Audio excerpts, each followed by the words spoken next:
Hay decisiones que tomamos sin pensar, y hay otras que nos persiguen durante años. Yo creía que volver a San Miguel de Allende sería un retroceso, un escape. Pero a veces, regresar es la única forma de avanzar. Esta es la historia de cómo un portón oxidado, una tarde de mayo, y las palabras de una mujer que apenas conocía cambiaron todo. Si alguna vez has tenido que reconstruirte desde cero, quédate hasta el final. Te prometo que vale la pena. Y si esta historia te resuena, déjame saberlo en los comentarios. A veces necesitamos recordar que no estamos solos. Nunca pensé que volvería a San Miguel de Allende para quedarme. Pero aquí estaba, 29 años, 8 meses fuera del cuerpo de bomberos, parado en medio de la sala de la casa colonial que mi abuela me había dejado. Las paredes de cantera rosa guardaban el eco de mi infancia, el olor a copal que ella quemaba cada mañana, el crujido de las vigas de madera que habían sobrevivido más de un siglo. Mi papá me había dicho antes de irse a vivir a Mérida: haz lo que quieras con ella, mijo, pero no la vendas, tu abuela no te lo perdonaría. No tenía intención de venderla.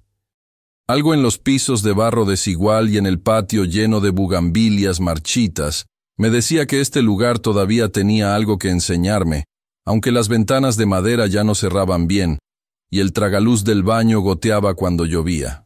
El portón principal, ese monstruo de hierro forjado que daba a la calle, estaba tan oxidado que chirriaba como animal herido cada vez que intentaba abrirlo. El barrio no había cambiado mucho. Calles empedradas que te hacían sentir cada piedra bajo las suelas, fachadas de colores ocre y añil, turistas perdidos buscando el jardín principal con mapas en las manos. Los vecinos seguían siendo los mismos.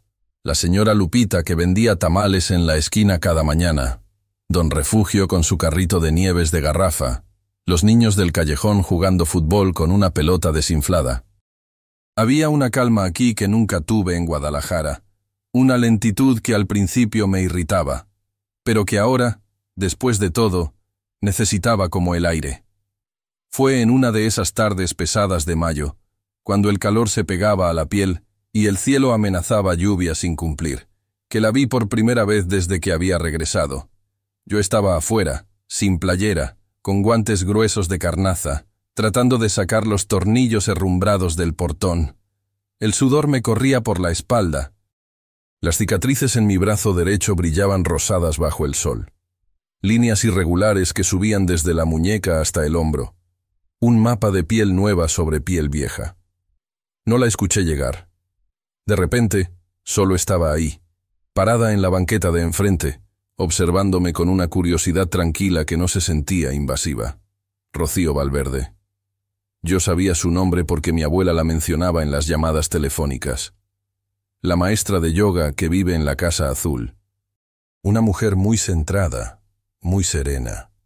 Divorciada, pero no amargada. Tenía el cabello recogido en un chongo alto, mechones plateados brillando entre el castaño oscuro.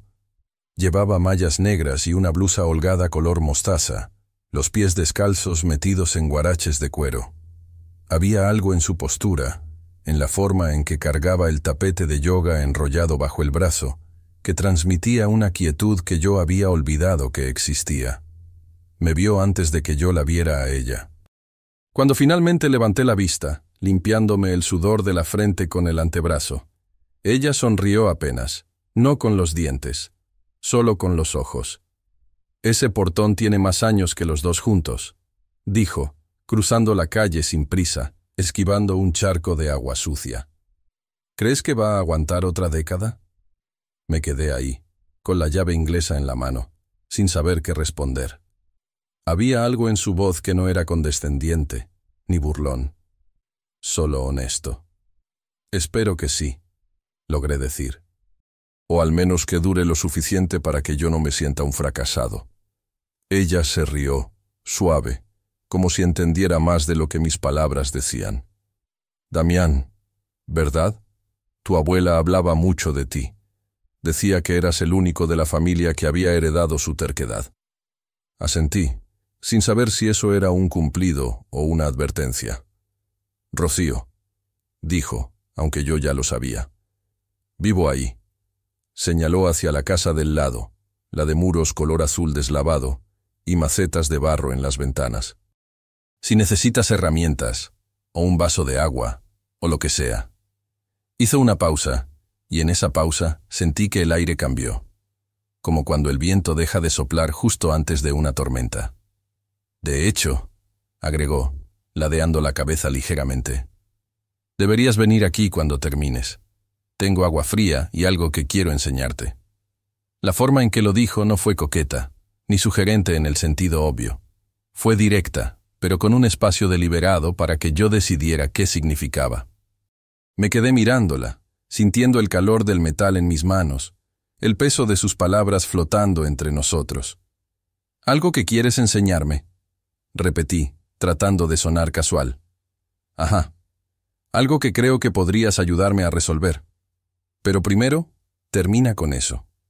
No quiero ser la culpable de que tu portón se caiga». Y con eso, se dio la vuelta y caminó hacia su puerta, sin mirar atrás, sin esperar respuesta. Solo levantó la mano en un gesto de despedida ligero antes de desaparecer detrás de su propio portón, que curiosamente no hacía ni un ruido al cerrarse. Me quedé ahí, parado como idiota, mirando el espacio vacío que ella había dejado. El portón, el calor, las cicatrices. Todo se sentía de repente menos importante. Volví al trabajo, pero ya no con la misma concentración. Cada tornillo que aflojaba, cada golpe de martillo, era solo una cuenta regresiva hasta que pudiera cruzar esa calle. Terminé 45 minutos después. Me lavé las manos en la llave del patio. Me puse una playera limpia y me quedé parado frente a su puerta más tiempo del que debería admitir. Finalmente toqué. 2 golpes suaves en la madera pintada. Rocío abrió casi de inmediato, como si hubiera estado esperando. Tenía el cabello suelto ahora, cayendo sobre sus hombros en ondas despeinadas. Se había quitado los guaraches. «Pensé que te ibas a arrepentir», dijo, haciéndose a un lado para dejarme pasar. «Casi», admití. Pero la curiosidad me ganó. Su casa era diferente a la mía. Donde la de mi abuela era oscura y recargada, llena de muebles antiguos y vírgenes en nichos, la de Rocío era luminosa, minimalista.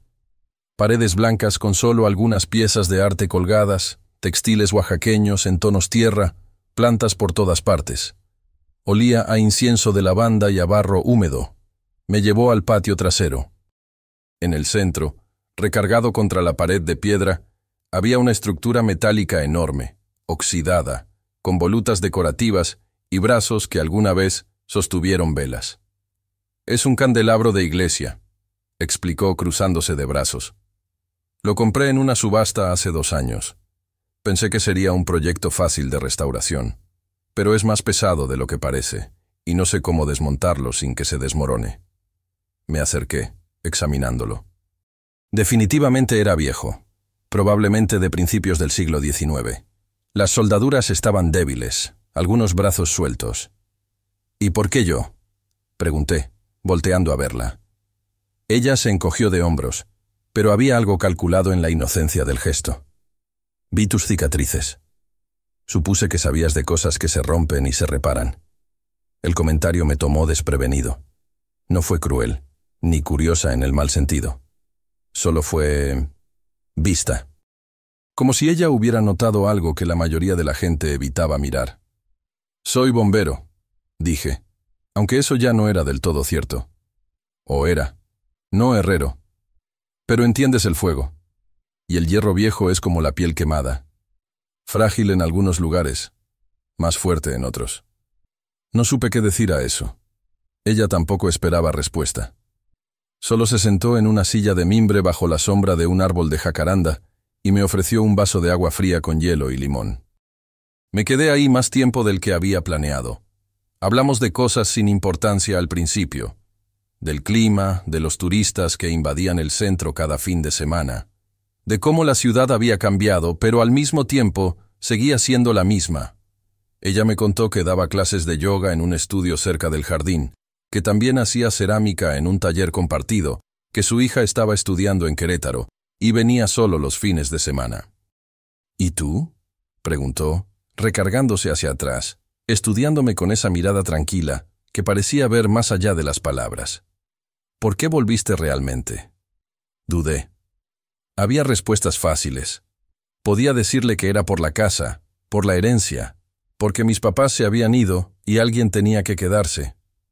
Pero algo en la forma en que ella preguntó, sin presión, sin juicio, me hizo sentir que podía darle algo más cercano a la verdad. Porque ya no cabía en el lugar donde estaba. Dije finalmente. Y no sabía a dónde más ir.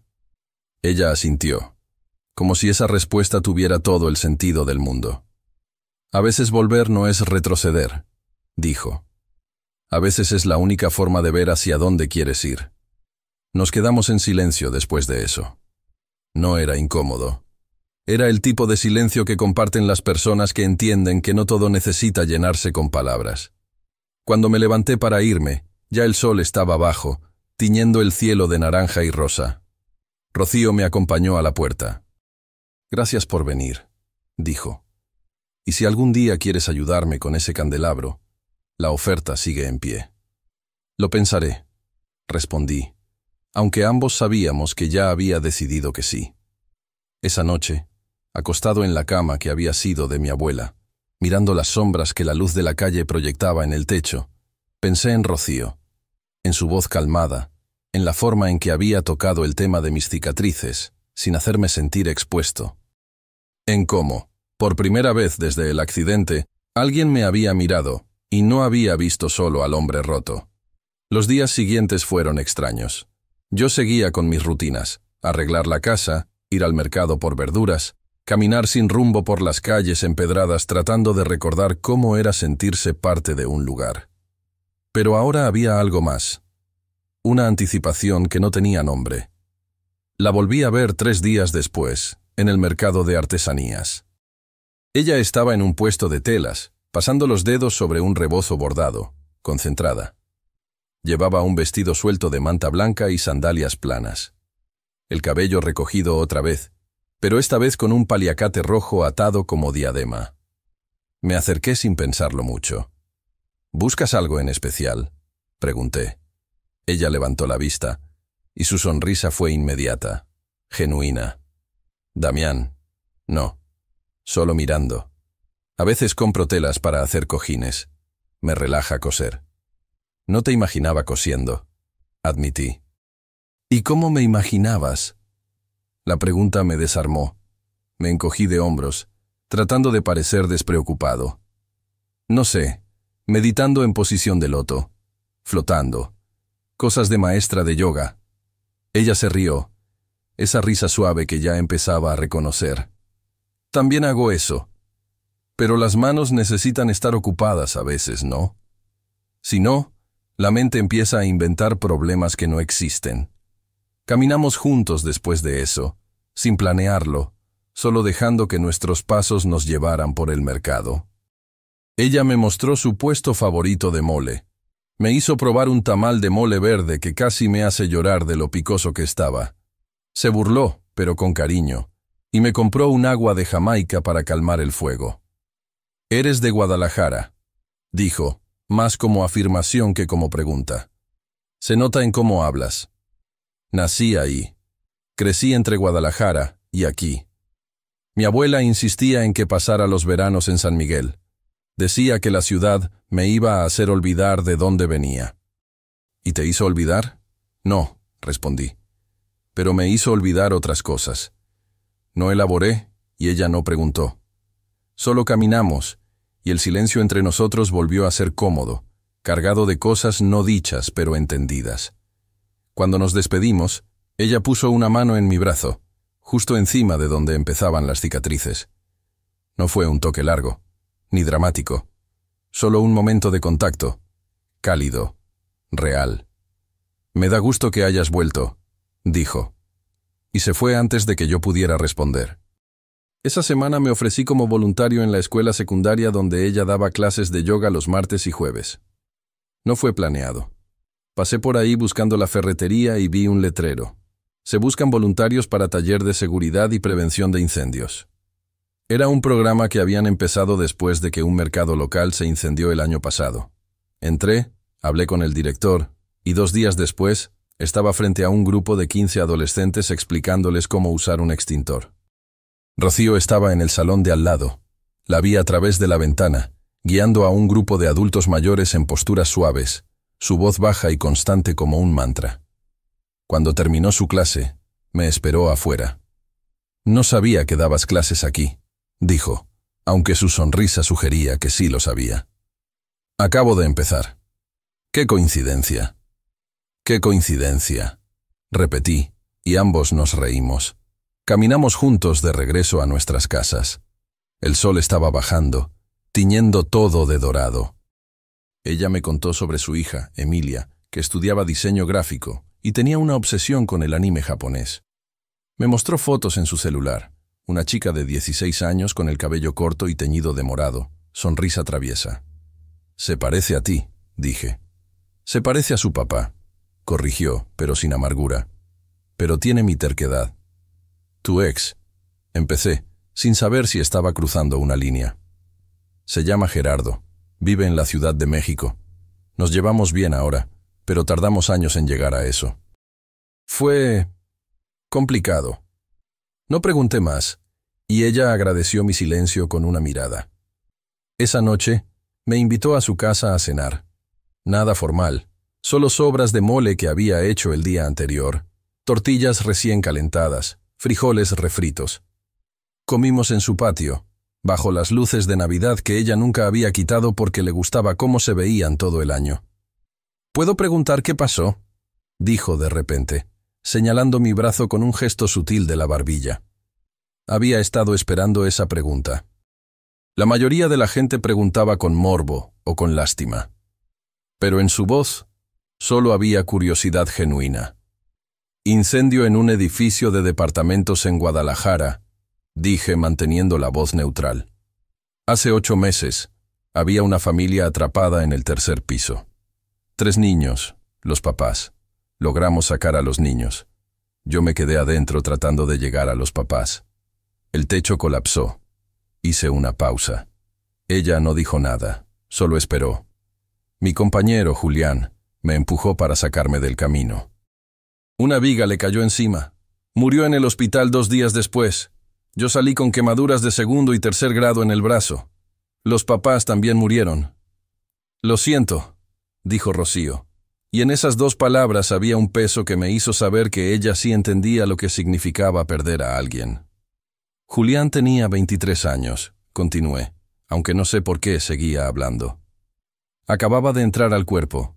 Yo era su supervisor. Se suponía que yo debía cuidarlo». «¿Y lo hiciste?», dijo ella, su voz firme. «Al final, él te cuidó a ti también». No lloré, pero sentí algo aflojarse en mi pecho.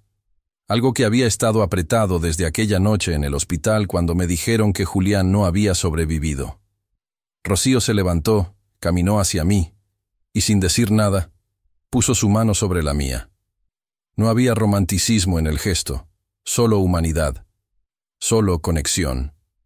«Yo también perdí a alguien en un incendio», dijo en voz baja. «Mi hermano menor. Tenía 16 años. Yo tenía 22. Fue en Celaya, donde crecimos, una fiesta que se salió de control. Yo debía estar ahí, pero me quedé en casa estudiando para un examen. Nunca me he perdonado por eso». Levantó la vista hacia mí, y en sus ojos vi el mismo tipo de culpa que yo cargaba. «Por eso noté tus cicatrices», continuó, «porque reconocí lo que significaban. No solo el dolor físico, sino todo lo que viene después». Nos quedamos así, sentados bajo las luces de colores, las manos entrelazadas, compartiendo un silencio que ya no necesitaba llenarse con palabras. Y por primera vez desde que había vuelto, me sentí como si hubiera llegado a casa de verdad. Las semanas siguientes se deslizaron con una facilidad que me tomó desprevenido. No hubo un momento en el que decidí conscientemente acercarme más a Rocío. Simplemente sucedió, como el cambio de estación, imperceptible hasta que un día te das cuenta de que el aire huele diferente y las sombras caen en otro ángulo. Los martes y jueves, después de mis talleres en la escuela, nos encontrábamos en la puerta y caminábamos juntos de regreso. A veces nos desviábamos por el jardín principal, donde las jacarandas dejaban caer sus flores moradas sobre las bancas de hierro forjado. Ella se sentaba con las piernas cruzadas, descalza, los guaraches colgando de sus dedos, y me hablaba de cosas que parecían pequeñas pero que se sentían enormes. La forma en que la luz de la tarde cambiaba el color de las paredes coloniales, cómo sus alumnos de yoga le habían enseñado más sobre paciencia que cualquier libro, la receta de su abuela para hacer chocolate de agua que nunca le salía igual. Yo le contaba menos, pero ella nunca presionaba. Me escuchaba cuando hablaba sobre los niños en los talleres, sobre cómo algunos se ponían nerviosos cuando les enseñaba a usar el extintor, cómo tenían miedo al fuego de una forma que yo entendía demasiado bien. Una tarde le conté sobre un niño en particular, Mateo, que se había quedado después de clase para preguntarme si el fuego dolía cuando te quemaba. ¿Y qué le dijiste?, preguntó Rocío, su voz suave bajo el murmullo de la fuente en el centro del jardín. Le dije la verdad, que sí duele, pero que el cuerpo es más fuerte de lo que creemos, y que las cicatrices solo son la prueba de que sobrevivimos. Ella se quedó callada un momento, luego estiró la mano y tocó mi brazo, justo sobre las marcas rosadas que subían hasta el hombro. Esta vez, su toque se quedó más tiempo, sus dedos trazando las líneas con una delicadeza que me hizo cerrar los ojos. No todos pueden decir eso, murmuró. No todos sobreviven a lo que los quema. Supe que no estaba hablando solo de fuego. Una noche, después de una lluvia que había dejado las calles brillantes y el aire fresco, ella me invitó a caminar. No había destino, solo el deseo de moverse bajo el cielo despejado, donde las estrellas finalmente se veían sin la nube de humedad que usualmente las ocultaba. Caminamos por callejones estrechos, pasando por talleres de herrería que todavía estaban abiertos, el sonido del martillo contra el metal resonando en las paredes de piedra. Pasamos por galerías de arte iluminadas con luz tenue, por cafés pequeños donde la gente conversaba en voz baja sobre tazas de café de olla. ¿Extrañas Guadalajara?, preguntó de repente. A veces, admití. Extraño la velocidad, la sensación de estar siempre en movimiento, pero también me agotaba. Aquí es como si el tiempo se moviera diferente, más lento, pero también más presente. Sé a qué te refieres. Cuando me divorcié, lo primero que hice fue mudarme aquí. Gerardo se quedó en la Ciudad de México. Yo necesitaba un lugar donde pudiera respirar sin que cada esquina me recordara a alguien que ya no era. ¿Fue difícil?, pregunté con cuidado. El divorcio, digo. Ella suspiró, metiendo las manos en los bolsillos de su chamarra de mezclilla. Fue necesario. Gerardo no era malo, pero era controlador. Todo tenía que ser a su manera. Dónde vivíamos, cómo educábamos a Emilia, incluso cómo yo debía vestirme cuando salíamos. Al principio pensé que era amor, que solo se preocupaba por mí. Pero con el tiempo me di cuenta de que me estaba borrando, pedazo por pedazo. Cuando le dije que quería divorciarme, él actuó como si yo lo hubiera traicionado. Como si pedir ser yo misma fuera un acto de guerra. Nos detuvimos frente a la parroquia de San Miguel Arcángel, sus torres góticas iluminadas contra el cielo nocturno. Las campanas habían tocado hacía una hora, anunciando las 9 de la noche, y ahora todo estaba en silencio. ¿Y Emilia?, pregunté. ¿Cómo lo tomó ella? Fue duro para ella. Tenía 11 años cuando nos separamos. Estaba enojada conmigo por mucho tiempo. Pensaba que yo había destruido la familia. Pero con los años entendió. Ahora me dice que se siente orgullosa de mí por haberme ido. Eso es lo único que importa. Había algo en la forma en que hablaba de su hija, un orgullo mezclado con melancolía, que me hizo sentir una ternura inesperada hacia ella. Esta mujer que había reconstruido su vida desde cero, que había elegido su propia paz, sobre la comodidad de quedarse en un matrimonio que la estaba matando lentamente. Caminamos de regreso en silencio, pero cuando llegamos a su puerta, ella se detuvo y me miró con una expresión que no pude descifrar del todo. ¿Quieres entrar?, preguntó. Hace frío. Entré. Su sala estaba iluminada solo por una lámpara de papel en la esquina, proyectando sombras suaves en las paredes blancas.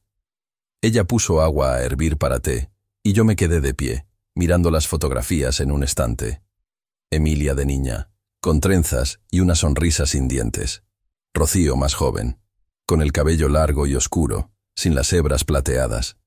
Una foto antigua de una pareja mayor que supuse eran sus padres. Ese es mi hermano, dijo desde la cocina, señalando una foto que yo no había notado. Un adolescente delgado, con ojos brillantes y una chamarra de mezclilla cubierta de parches. Se llamaba Adrián. Era el músico de la familia. Tocaba guitarra y componía canciones terribles que nos hacía escuchar a todos. Sonrió, pero había dolor en esa sonrisa. Debió haberse quedado conmigo esa noche, continuó trayendo 2 tazas de té de manzanilla. Yo le dije que no fuera a esa fiesta, que había escuchado que iba a estar peligrosa. Pero él me dijo que yo era una exagerada, que siempre estaba preocupándome por nada. Y tenía razón. Yo siempre me preocupaba por todo, excepto esa vez, cuando debía haberlo obligado a quedarse.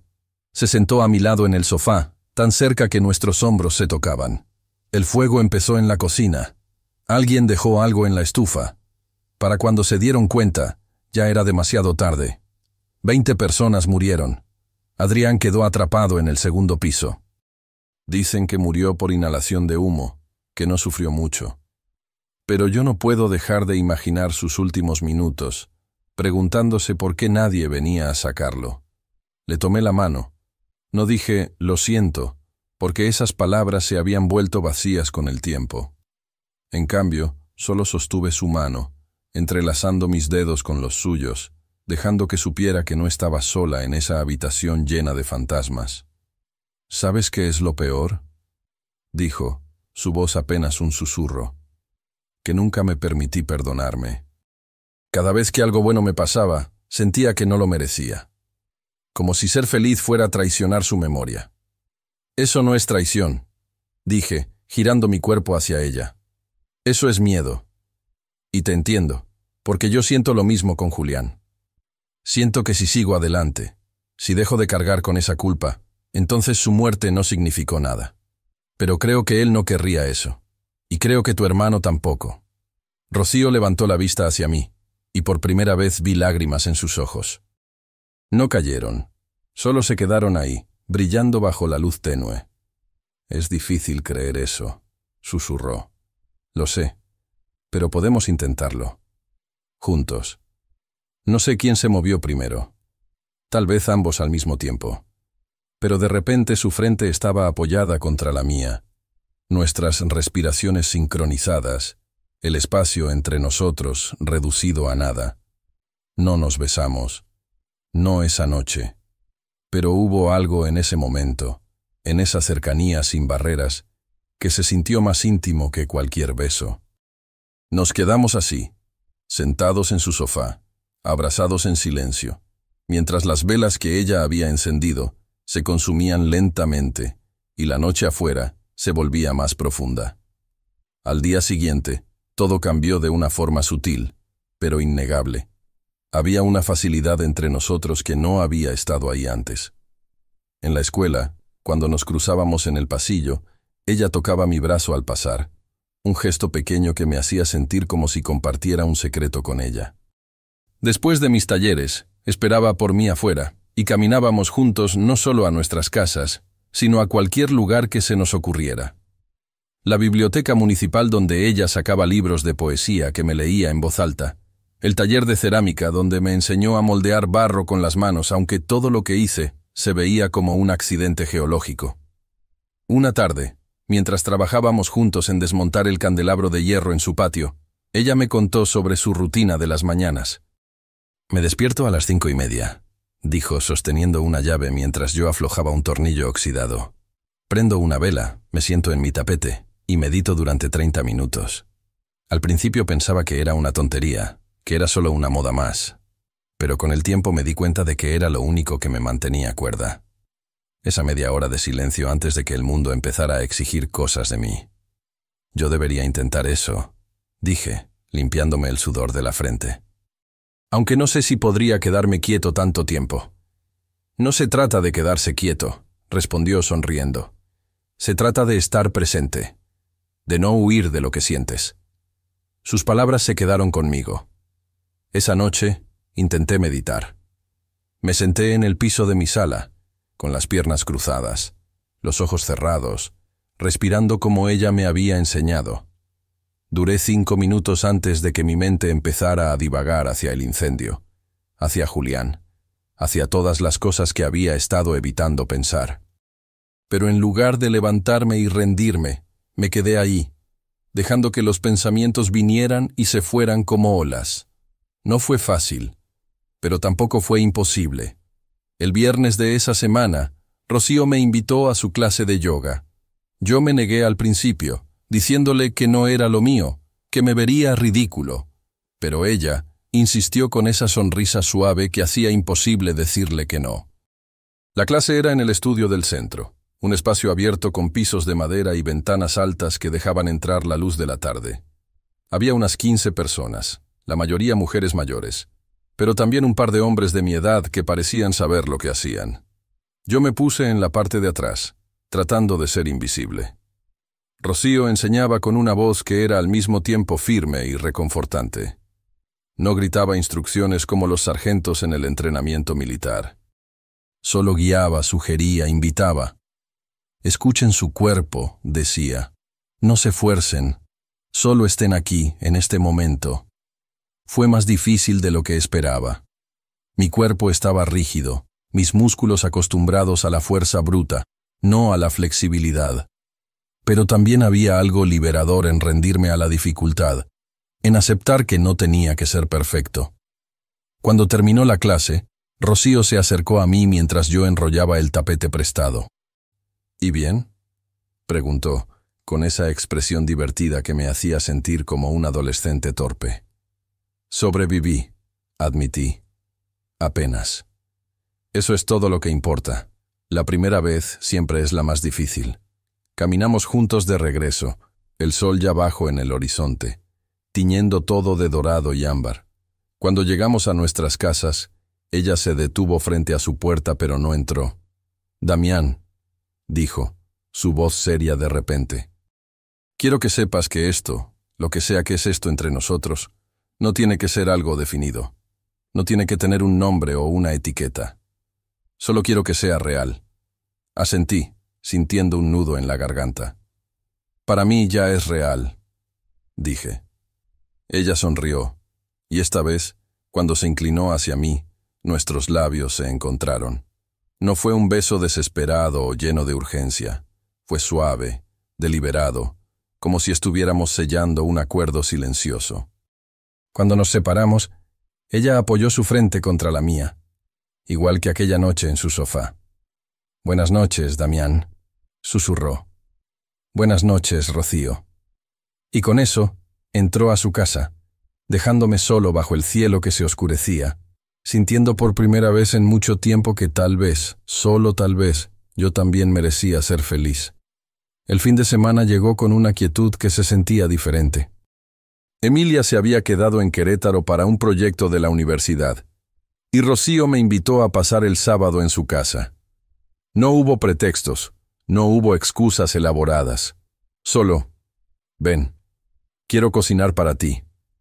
Llegué a las 11 de la mañana con una bolsa de naranjas que había comprado en el mercado y un ramo de dalias moradas que la señora que las vendía me había prometido que eran las más frescas de la semana. Rocío abrió la puerta descalza, con un vestido suelto color terracota y el cabello suelto cayendo sobre sus hombros. Olía a jabón de lavanda y a algo más que no pude identificar. Algo que era solo suyo. «Las dalias son mis favoritas», dijo, tomando el ramo y sonriendo de una forma que me hizo sentir como si hubiera acertado en algo importante, sin saber que estaba siendo evaluado. Me dejó entrar. La casa estaba llena de luz, las ventanas abiertas dejando pasar la brisa tibia de junio. En la cocina había ingredientes esparcidos sobre la barra, chiles anchos remojándose en agua caliente, chocolate de metate, plátano macho, ajonjolí, un pollo entero esperando ser despresado. «Voy a hacer mole», anunció, como si eso fuera lo más natural del mundo. «El de mi mamá». Me tomó años aprender la receta porque ella nunca medía nada. Solo iba agregando cosas hasta que sabía bien. Pero creo que finalmente lo tengo. ¿Quieres ayuda?, ofrecí, aunque mi experiencia en la cocina se limitaba a huevos revueltos y quesadillas quemadas. «Claro. Tú vas a hacer las tortillas». Me reí, pensando que estaba bromeando. No lo estaba. Me puso un delantal, me mostró la masa de maíz que había preparado en la mañana y me enseñó a hacer bolitas perfectas, a aplastarlas en la prensa, a cocerlas en el comal hasta que se inflaran como pequeños globos. Trabajamos lado a lado durante horas. Ella molía los chiles, tostaba las especias, removía la olla con una paciencia infinita. Yo peleaba con la masa que se me pegaba a los dedos, con las tortillas que salían chuecas y demasiado gruesas, pero ella no se burlaba. Solo me mostraba de nuevo, sus manos guiando las mías, su voz baja y constante. «La cocina es meditación», dijo en algún momento. «Es estar presente con cada movimiento, con cada ingrediente. No puedes apresurarte. El mole no se deja apresurar». Comimos tarde, cuando el sol ya estaba bajando, y el patio se llenaba de sombras largas. Ella había puesto la mesa afuera, con un mantel bordado y velas en frascos de vidrio. El mole estaba perfecto, rico y complejo, con ese equilibrio entre dulce y picante que solo se logra cuando cada elemento está en su lugar correcto. «Está increíble», dije, y no era solo cortesía, era la verdad. «Mi mamá estaría orgullosa», respondió, su voz suave. Ella siempre decía que la comida hecha con prisa sabe a prisa, que hay que cocinar como si estuvieras haciendo un regalo para alguien que amas. La forma en que lo dijo, mirándome directamente a los ojos, me hizo entender que no estaba hablando solo de comida. Después de comer nos quedamos en el patio. Ella trajo una botella de mezcal que un amigo le había traído de Oaxaca, y bebimos despacio, dejando que el sabor ahumado se quedara en la lengua. Las luces de colores que nunca quitaba brillaban suavemente sobre nosotros, y desde algún lugar cercano llegaba el sonido de una guitarra. Alguien tocando una canción que no reconocí, pero que se sentía antigua y triste. «¿Puedo preguntarte algo?», dije, el mezcal dándome un coraje que normalmente no tenía. «Siempre», respondió. «¿Tienes miedo? ¿De esto? ¿De nosotros?». Ella no respondió de inmediato. Se quedó mirando su vaso, haciéndolo girar entre sus manos. «Todo el tiempo», admitió finalmente. «Tengo miedo de que sea demasiado pronto, de que no sea suficiente, de que te des cuenta de que soy un desastre y salgas corriendo, de que yo misma arruine esto porque es lo que siempre hago cuando algo se siente demasiado bueno». «No eres un desastre», dije acercándome a ella. «Y yo no voy a correr. ¿Cómo puedes estar tan seguro? Porque yo también tengo miedo. Y estoy aquí de todos modos». Nos besamos ahí, bajo las luces y las estrellas, con el sabor del mezcal todavía en nuestros labios. Pero esta vez el beso fue diferente. Fue más profundo, más urgente, cargado con todo lo que no habíamos dicho en voz alta. Sus manos encontraron mi cuello. Mis manos encontraron su cintura. Y de alguna forma terminamos adentro, en su habitación que olía a incienso de copal y a sábanas limpias.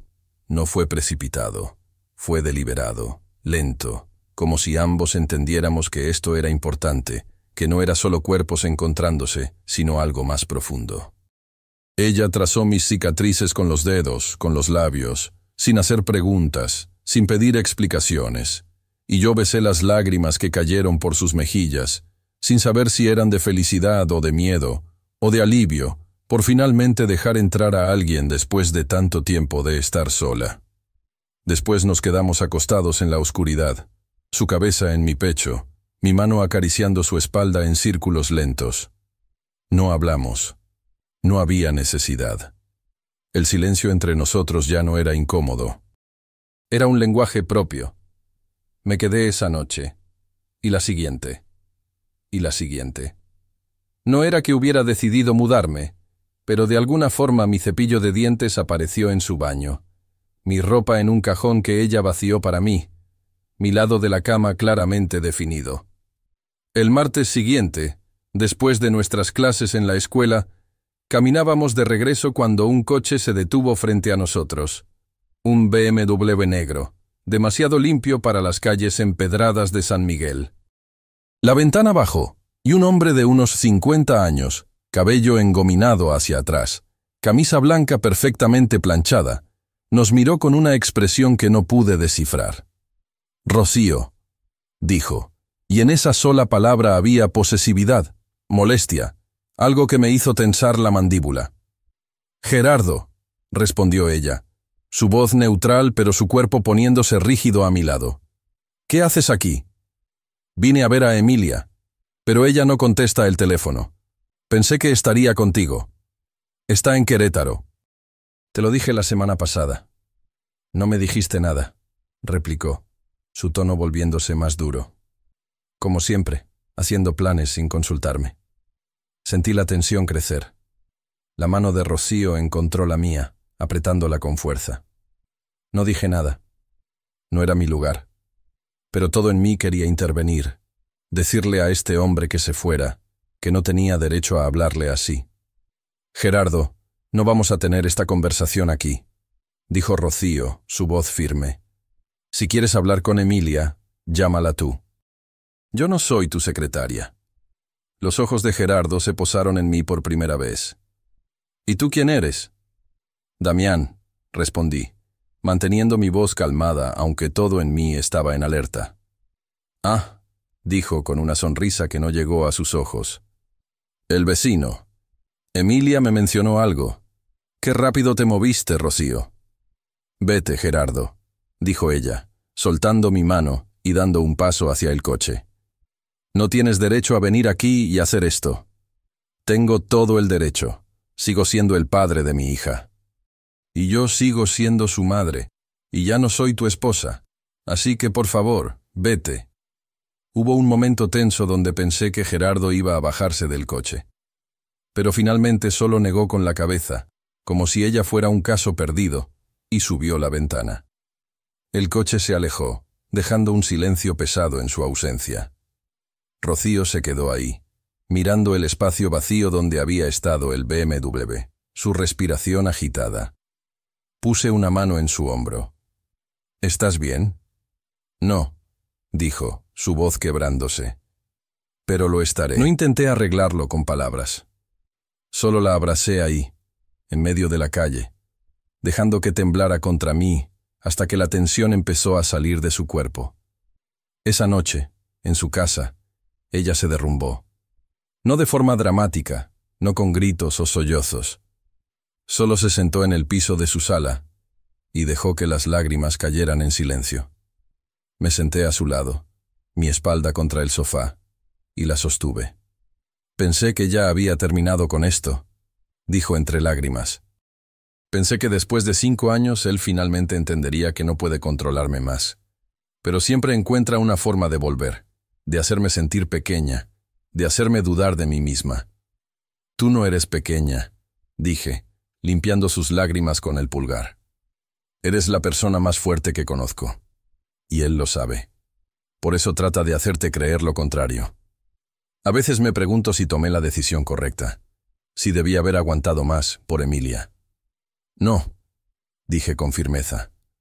«Los niños no necesitan padres que se quedan juntos por obligación. Necesitan padres que sean felices, que les muestren que está bien elegir tu propia paz».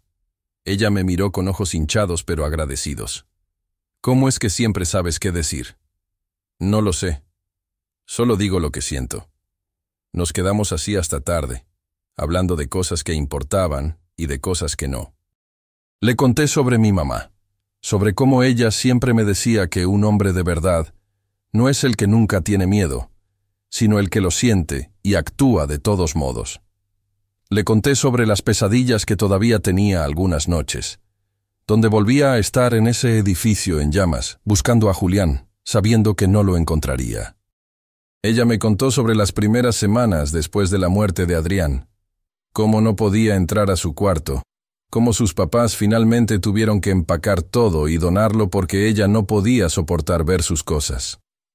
Me contó sobre el día que Gerardo le gritó por primera vez, cómo ella se convenció a sí misma de que era su culpa, que ella lo había provocado. Nunca fue tu culpa, dije. Lo sé ahora.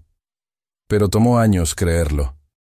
Cuando finalmente nos fuimos a dormir, ella se acurrucó contra mí, su cabeza en ese espacio entre mi hombro y mi pecho que parecía hecho para ella.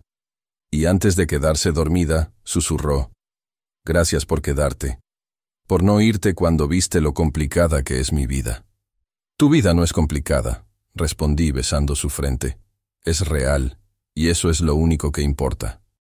A la mañana siguiente, desperté con el sol entrando por la ventana y Rocío ya levantada, sentada en su tapete de yoga en la esquina de la habitación, los ojos cerrados, la respiración profunda y constante.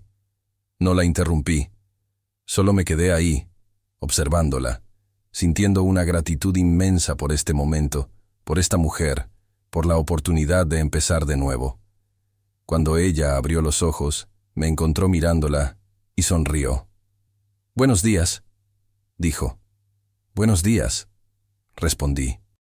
Y en esas dos palabras simples estaba todo lo que necesitábamos decir. 3 meses pueden ser una eternidad o un parpadeo, dependiendo de cómo los vivas. Para mí, fueron ambas cosas. El verano se convirtió en otoño sin que nos diéramos cuenta, las jacarandas perdiendo sus flores moradas, el aire volviéndose más fresco en las noches. Mi vida había encontrado un ritmo que no sabía que necesitaba. Los martes y jueves en la escuela enseñando sobre seguridad contra incendios, los sábados ayudando a Rocío en su taller de cerámica, los domingos perezosos en su patio leyendo mientras ella practicaba yoga. El portón de mi casa finalmente estaba restaurado. Me había tomado semanas, trabajando poco a poco, lijando el óxido, aplicando capas de pintura negra, engrasando las bisagras hasta que se movía en silencio. Rocío decía que era una metáfora demasiado obvia, pero yo no me disculpaba por eso. A veces las cosas obvias son las más verdaderas. El candelabro de hierro también estaba casi terminado. Lo habíamos desmontado pieza por pieza, limpiado cada voluta decorativa, reforzado las soldaduras débiles. Rocío planeaba colgarlo en su sala, un recordatorio de que las cosas rotas pueden convertirse en algo hermoso otra vez, si estás dispuesto a hacer el trabajo. Emilia había venido a visitarnos 2 fines de semana. Al principio fue cautelosa conmigo, educada pero distante. Pero la segunda vez me pidió que le enseñara a usar el extintor que yo tenía en mi casa para las demostraciones. Pasamos una tarde en el patio practicando, y cuando finalmente logró apagar una pequeña fogata que hicimos en un bote de metal, me chocó los 5 con una sonrisa que me recordó a su madre. «Está bien», me dijo esa noche, mientras cenábamos los 3. «No eres tan malo». Para ser el novio de mi mamá, digo, Rocío casi se atraganta con su agua. Yo me reí, sintiéndome absurdamente validado por la aprobación de una chica de 16 años. Todo estaba bien, demasiado bien, quizás, y eso debió haber sido mi primera advertencia. La carta llegó un miércoles por la tarde. Un sobre blanco con el membrete de una empresa de seguridad industrial en Monterrey. La había estado esperando desde hacía semanas, pero cuando finalmente la tuve en mis manos, me quedé congelado en mi puerta, incapaz de abrirla. Adentro había una oferta. Supervisor de capacitación en seguridad contra incendios para complejos industriales. Salario más alto de lo que había ganado como bombero. Beneficios completos. Oportunidad de crecimiento. Todo presentado en papel membretado elegante con una firma al final que me invitaba a empezar en 6 semanas. Era exactamente lo que había querido cuando apliqué meses atrás, cuando todavía estaba en Guadalajara sintiéndome perdido, buscando algo que le diera propósito a mi vida después del accidente. Era la oportunidad de volver a sentirme útil, de usar todo lo que había aprendido sin tener que poner mi cuerpo en riesgo otra vez. Era perfecto. Excepto que ya no necesitaba irme a Monterrey para sentirme útil. Ya había encontrado propósito aquí. No le dije nada a Rocío esa noche. Guardé la carta en un cajón y actuamos como siempre. Cenamos juntos, Vimos una película que ninguno de los dos prestó mucha atención. Nos quedamos dormidos entrelazados en su cama. Pero mi mente no descansó. Toda la noche estuve despierto, mirando el techo, sintiendo el peso de la decisión presionando contra mi pecho. Al día siguiente, después de mis clases en la escuela, caminé solo. Subí por las calles empinadas hasta el mirador, ese punto alto donde podías ver toda la ciudad extendida debajo, las cúpulas de las iglesias, los techos de teja, las montañas en la distancia. Me senté en una banca de piedra y saqué la carta, leyéndola una y otra vez como si las palabras fueran a cambiar. ¿Malas noticias? Levanté la vista. Rocío estaba ahí, con su bolsa de yoga colgando del hombro, el cabello suelto moviéndose con el viento. No parecía sorprendida de encontrarme. ¿Cómo sabías que estaba aquí?, pregunté. No llegaste a casa, y este es el lugar donde yo vengo cuando necesito pensar. Supuse que tú también lo habías descubierto. Se sentó a mi lado, sin tocarme, dándome espacio pero dejando claro que estaba ahí si la necesitaba. Es una oferta de trabajo, dije finalmente, entregándole la carta. En Monterrey. Ella la leyó en silencio, su expresión neutral. Cuando terminó, la dobló cuidadosamente y me la devolvió. Es una buena oferta, dijo, su voz tranquila. Sí. ¿Vas a aceptarla? No lo sé. Nos quedamos en silencio, mirando la ciudad debajo de nosotros.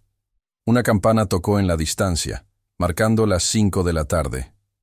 ¿Puedo decirte algo?, preguntó Rocío. Sin que lo tomes como presión o manipulación, solo como mi verdad. Asentí. Cuando me divorcié de Gerardo, una de las cosas más difíciles fue aprender a no basar mis decisiones en otra persona. Durante años hice lo que él quería. Fui donde él quería ir. Puse mi vida en pausa porque pensé que eso era amor. Y cuando finalmente me fui, juré que nunca volvería a hacer eso. Que nunca le pediría a alguien que se quedara por mí si irse era lo que necesitaba. Hizo una pausa, mirándome directamente a los ojos. Así que no voy a pedirte que te quedes, Damián. Si esta oportunidad es lo que necesitas, debes tomarla. Pero tampoco voy a pretender que no me importa. Porque sí importa. Importa mucho. Su honestidad me partió el corazón y me lo compuso al mismo tiempo. No quiero irme, admití. Pero tampoco quiero quedarme solo porque tengo miedo de perderte. Quiero quedarme porque es la decisión correcta. Y no sé cómo saber cuál es la decisión correcta. Tal vez no existe la decisión correcta, dijo suavemente. Tal vez solo existe la decisión que puedes vivir, la que te permite dormir por las noches. Esa noche, acostado solo en mi casa, pensé en todo lo que había construido aquí. Los niños en la escuela que ahora me saludaban por mi nombre en la calle. El taller de cerámica donde había logrado hacer una taza que no se veía completamente desastrosa. El portón restaurado. Las mañanas con Rocío. La forma en que Emilia había empezado a confiar en mí. La sensación de pertenecer a un lugar, no solo estar en él. Y pensé en Julián. En lo que él me diría si estuviera aquí. Probablemente algo como: güey, ya estuviste huyendo suficiente tiempo. ¿No crees que ya es hora de quedarte quieto y ver qué pasa? A la mañana siguiente, llamé al número en la carta y rechacé la oferta. La mujer del otro lado sonó decepcionada pero comprensiva. Si cambias de opinión, dijo, la puerta está abierta. Pero yo sabía que no iba a cambiar de opinión. En cambio, pasé la semana siguiente haciendo llamadas, enviando correos, armando un plan. Había aprendido suficiente en mis meses dando talleres en la escuela para saber que había una necesidad real aquí. Empresas pequeñas, restaurantes, hoteles boutique, todos necesitaban capacitación en seguridad contra incendios, pero no tenían acceso fácil a ella. 2 semanas después, estaba registrando mi propia consultora, Fénix Capacitación en Seguridad. El nombre fue idea de Rocío. Porque renaces de las cenizas, me dijo besándome, y porque ayudas a otros a hacer lo mismo. El primer cliente fue el estudio de yoga donde ella enseñaba. El segundo fue la escuela. El tercero fue un hotel pequeño en el centro que había tenido problemas con los inspectores, y de ahí las referencias empezaron a llegar. No era un trabajo fácil. Había días donde dudaba de mí mismo, donde pensaba que tal vez había rechazado la seguridad de Monterrey por algo demasiado incierto. Pero Rocío estaba ahí, recordándome que lo incierto no significa equivocado. Un sábado por la tarde, 3 meses después de rechazar la oferta, estaba en el patio de Rocío instalando el candelabro finalmente restaurado. Ella me ayudaba desde abajo, pasándome herramientas, asegurándose de que estuviera nivelado. Había algo perfectamente simétrico en el momento, yo en la escalera, ella abajo, trabajando juntos en algo que habíamos sanado pieza por pieza. Cuando terminamos, bajé y ambos nos quedamos mirando el candelabro colgando del techo del corredor, sus brazos de hierro extendidos, las velas nuevas esperando ser encendidas. «Es hermoso», dijo ella. «Lo es», coincidí. Entonces noté algo. En el patio de mi casa, una de las macetas que yo había ignorado durante meses se había caído, derramando tierra por todas partes. Rocío lo vio también y sonrió con esa expresión traviesa que ya conocía tan bien. «Ese desastre no se va a limpiar solo», dijo. «Tienes razón», respondí, empezando a caminar hacia mi casa. «Damián», llamó, haciéndome detener. Me volteé. Ella estaba parada en la entrada de su patio, apoyada contra el marco de la puerta, el sol de la tarde iluminándola por detrás. «Deberías venir aquí cuando termines», dijo, repitiendo las mismas palabras que me había dicho meses atrás, cuando todo esto había comenzado. Pero esta vez había algo diferente en su voz. No era una invitación misteriosa, era una certeza, una promesa. Sonreí. «¿Para qué?» «Para quedarte», respondió simplemente. Crucé la calle, dejando la maceta rota esperando. Algunas cosas podían esperar, algunas cosas no. Cuando la alcancé, ella puso sus manos en mi pecho, mirándome con esos ojos que habían visto todo de mí, lo roto y lo sanado, y no habían parpadeado. «Gracias por quedarte», susurró. «Por elegir esto, por elegirme».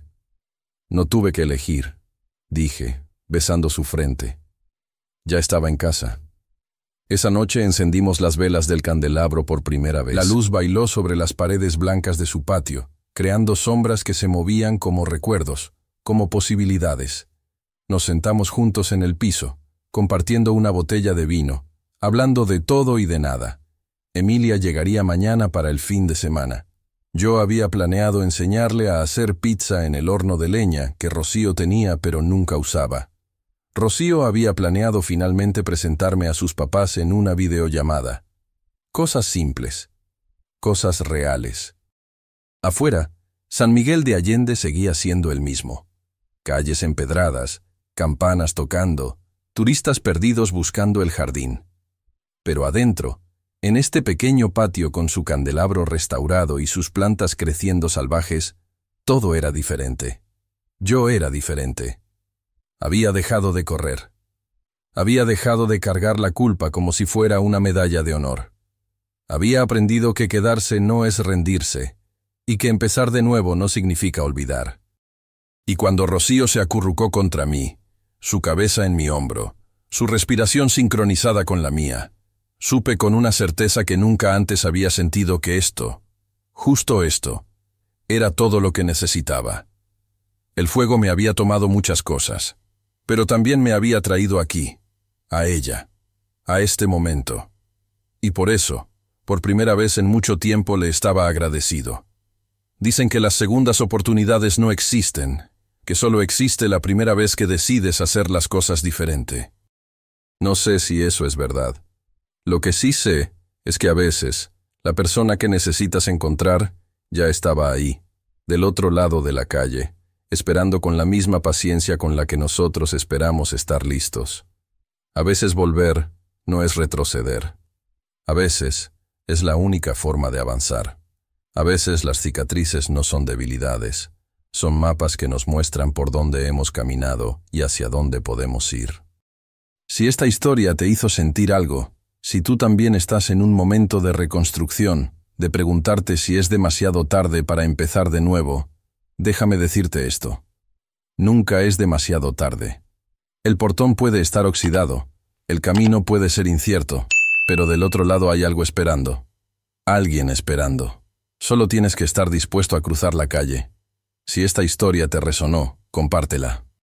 Y si tienes tu propia historia de reconstrucción, de volver a empezar, de encontrar hogar en el lugar menos esperado, déjala en los comentarios. A veces, solo saber que alguien más lo entiende ya es suficiente.